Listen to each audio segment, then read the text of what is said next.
there are really two things you got to keep in mind when you're creating a world and when you're working with these characters and you're building out a story.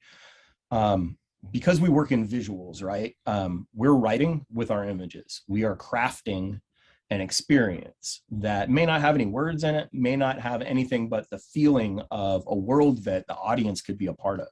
And in a best case scenario, that's where you win. That's where it feels like it's a real thing that you're creating in front of people. To do that, though, one aspect of it is you're thinking about that world from a conceptual point of view. You're thinking about what that world could be, what it means thematically, what the politics are, what the religion might be in that world. Are there more than one religions? Are there cultural differences between the characters?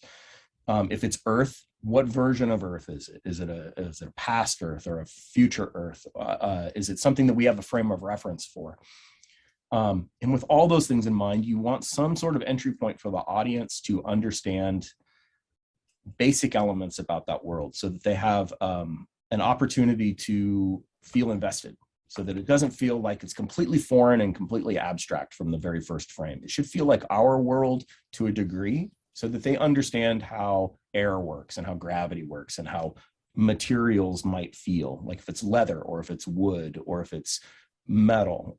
We have a frame of reference for that. We bring a bias to those things that as a tool, as a storyteller, we can use to help the audience feel like they're more part of the story. So there's the concept end of things that we'll talk about today when we're building a world, when we're putting characters in it.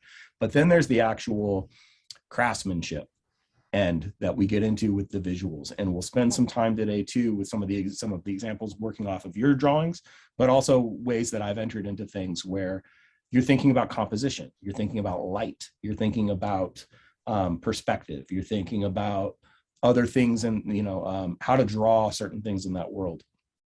And it sounds scary right off the bat because people don't like, I know I don't like having to be expected to be able to draw something I've never seen before, or something that I'm not familiar with that does exist in our world, that somebody knows the truth of that object and they can call me out on it if I get it wrong.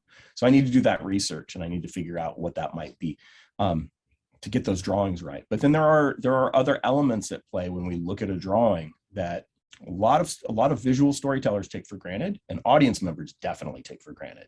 And that's time. That's how long we are asking an audience to look at an image. And with film and TV, we dictate how long they get to look at a specific image before we cut, or before we move on to the next scene, or before we dissolve.